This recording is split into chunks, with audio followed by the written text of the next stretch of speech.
I talked to some guys earlier about this. Mobile homes are really not efficient at all. Yeah. Okay.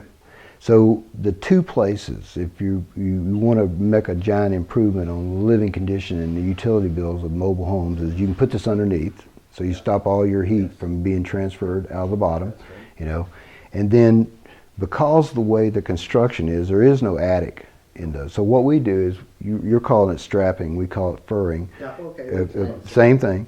Wherever you can see, you take the batten strips down. Every place they've got a batten strip, there is something that they have there. It's usually a 2x2. Yeah, that they maybe a 2x3.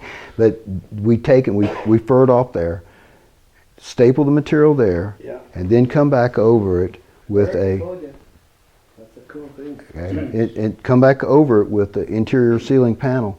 And what a difference it makes. So is it right against the interior panel then? No. No, You it's on put strapping. a furring strip on it. 1x2. Yep. Even if you only need half an inch.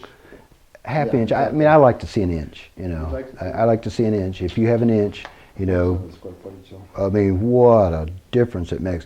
Now, in mobile homes, because of the inefficiency of them, I can tell you almost every one that we've done this in, you cut the bill in half. Really? Yep.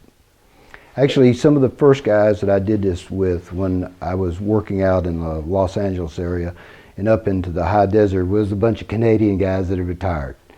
And a guy told... This is a weird world.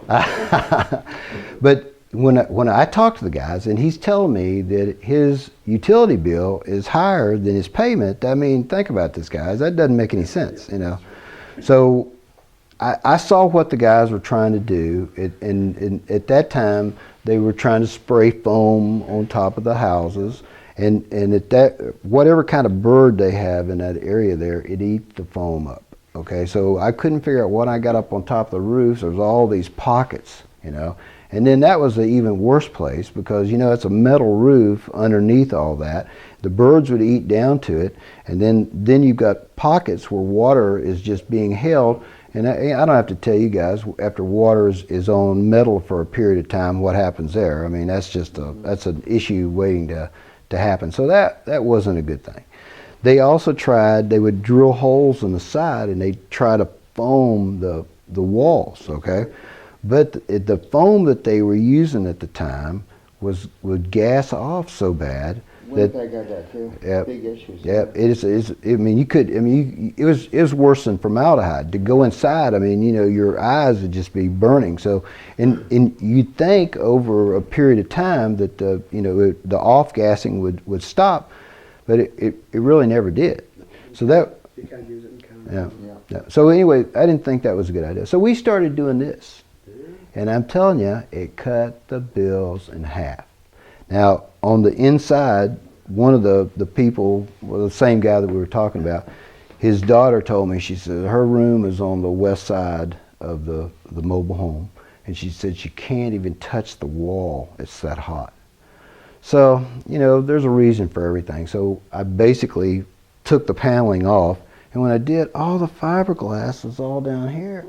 So it all settled down, because it was just a blown-in, system. So we just did exactly what you're seeing over here, except I didn't put any fiberglass back in it. They're not concerned about cold. They're in the high desert there, so they're just concerned about heat. Put the paneling back up. It's like night and day. When you put this in a house, it's not whether it's going to be a period of time where you recognize this is going to work. You know it that afternoon, especially if there's any heat, outside. It's an instant, just like you saw here, it's an instant thing. So you're going to know it right away.